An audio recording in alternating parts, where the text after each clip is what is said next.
Salutare oameni buni și bine v-am regăsit pe canalul nostru de YouTube. Astăzi vom vorbi despre Huawei Honor 8A, un telefon entry-level ce se găsește pe piață undeva la suma de 600 de RON la momentul review-ului. Acum, hai să vedem despre ce este vorba. Practic, îi vom face unboxing, îi vom face câteva teste sintetice și ne vom da cu părerea dacă se ridică sau nu se ridică la standardele telefoanelor entry-level pe care eu le-am văzut până acum. Și știți despre ce vorbesc, știți foarte bine despre ce vorbesc. Nu sunt fan Xiaomi, dar dacă ei pur și simplu au făcut un telefon decent, la un preț decent, de ce să nu-i apreciez? Hai să vedem cum s-a descurcat Huawei. Dar înainte de toate, nu uita să te abonezi și să activezi notificările, iar mai apoi intră pe cel.ro/giveaway pentru a te înscrie în concurs. Haideți să deschidem cutia lui Honor 8A. Telefonul este ambalat într-o manieră destul de ciudată. 32 de GB spațiu de stocare intern, 2 GB RAM, negru, dual SIM. Și asta e tot ceea ce vedem pe cutie. Hai să dăm capacul la o parte. Suntem întâmpinați de telefon și da, am pornit telefonul, i-am făcut teste sintetice. Vom vedea cum s-a descurcat în minutele ce urmează. În schimb, telefonul exact așa a venit, fără nicio folie de protecție. Telefon vrac.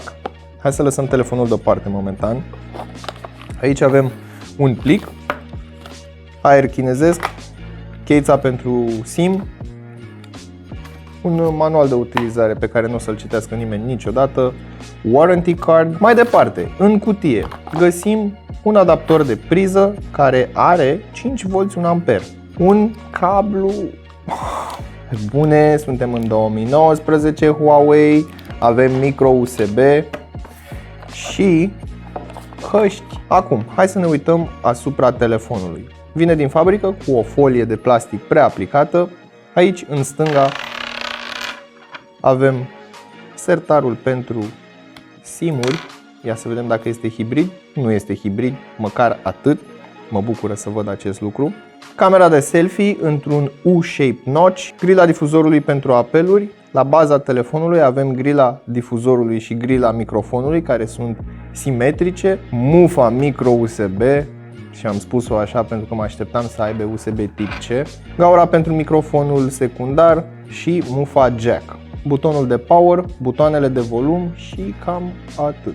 Pe spate, ia fi atent ce avem noi pe spate, avem un senzor de amprentă. Camera principală de 13 megapixeli, f1.8, un singur LED cu un singur ton, plastic pe spate, plastic pe ramă, avem și un buffer între ecran și restul telefonului. Păi, per total, așa la prima vedere nu arată rău.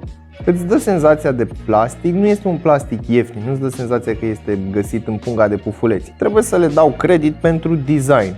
Aici am o parte lucioasă, iar aici am o parte mată. Și sincer să vă spun, nu arată rău deloc.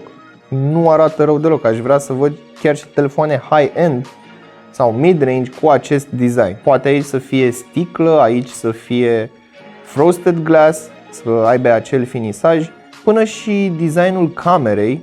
Îmi place, e un mic bump, camera este în mijloc și reflectă lumina foarte interesant sub o formă circulară. Hai să vedem și de ce este în stare. Înainte de a trece la sistemul de operare și teste sintetice, hai să aruncăm o privire asupra ecranului. Avem un LCD de 6,09 inch în diagonală și o rezoluție de 720 pe 1560 de pixeli cu 282 de pixeli per inch. Practic, este un ecran cât se poate de modest, suficient pentru a-ți arăta informații precum ceasul, mesaje, apeluri, să-ți afișeze cine te sună și așa mai departe. În ceea ce privește procesorul, avem un MediaTek MT6765 sau mai bine spus Helio P35. Nu avem un procesor foarte puternic, este un procesor entry-level, dar este cuplat cu 32 de GB și 3 GB RAM.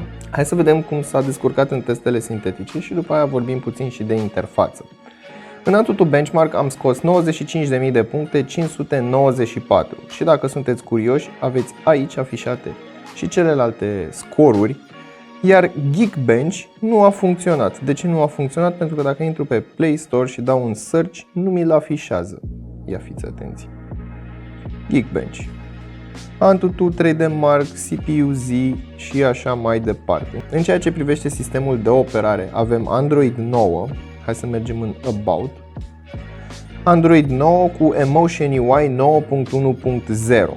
Bun, nu sunt foarte mari schimbări, este cumva nu modificat sau tăiat din sistemul de operare. În schimb, nu avem opțiunea de Google Feed în stânga. Capacitatea slabă a procesorului poate fi și acesta un factor, pentru că interfața Emotion UI este destul de grea pentru procesoarele entry-level. Vine cu Booking preinstalat și Top Apps, Amazon Shopping și așa mai departe. Deci practic ceea ce am mai văzut până acum de la Huawei.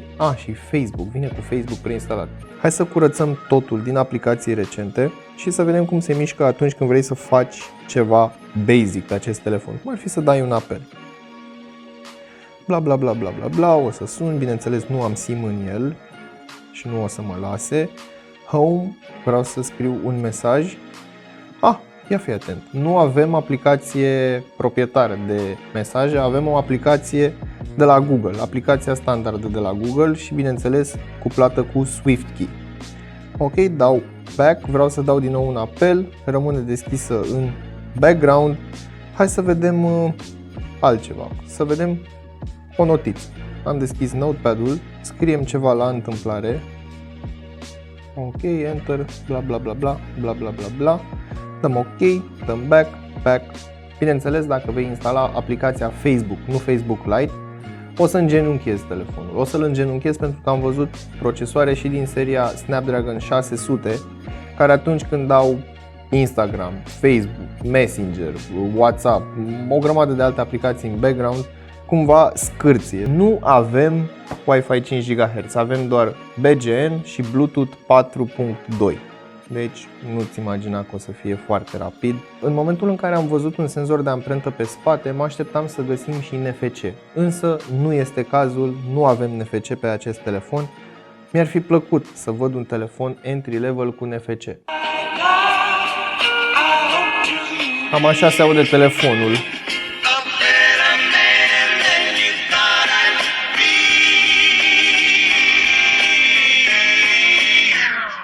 Nu se aude chiar atât de rău, adică am văzut foarte multe telefoane mid-range care nu se auzeau ca acest telefon.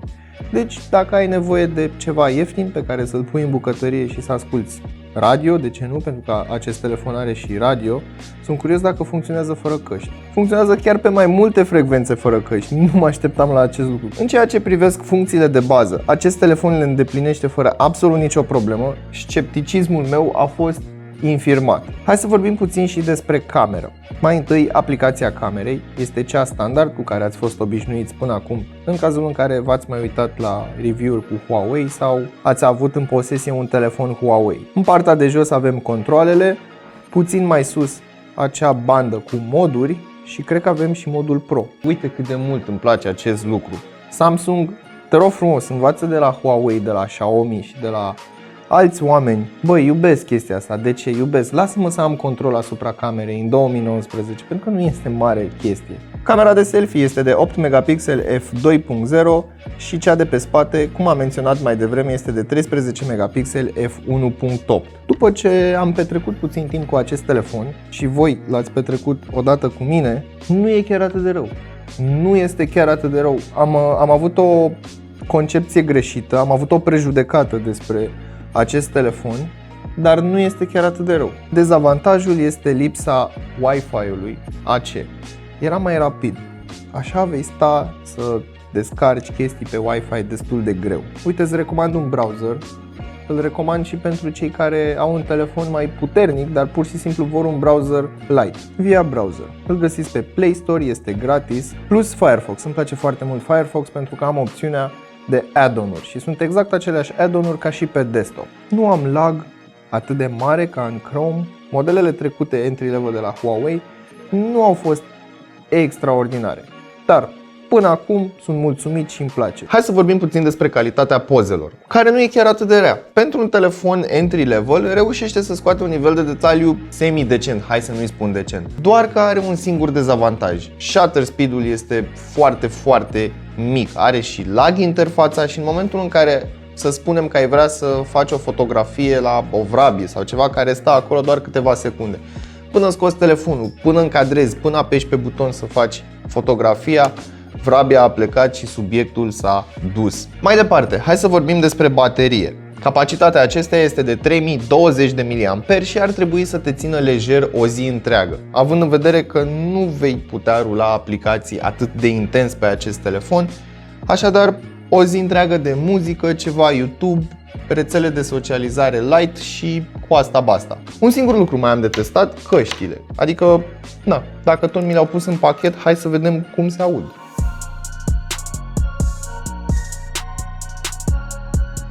Nu, sub nicio formă. Semnalul nu este foarte puternic, dar dacă ai o pereche de căști decentă, te vei putea bucura de sunet cât de cât calitativ. Și aici nu vorbesc despre oameni pretențioși, nici despre mine. Eu personal nu sunt mulțumit de calitatea audio, dar dacă ai o pereche over-ear sau in-ear, indiferent ce pereche ai avea de căști, care are un balans cât de cât bun între medii, înalte și joase, poți să asculti muzică liniștit la acest telefon și apreciez foarte mult că s-au închisit să pună un difuzor destul de bun. Până data viitoare știi ce ai de făcut, nu uita să verifici descrierea pentru link-uri utile și prețuri actualizate și totodată nu uita să-ți dai cu părerea despre acest telefon entry level în secțiunea de comentarii de mai jos.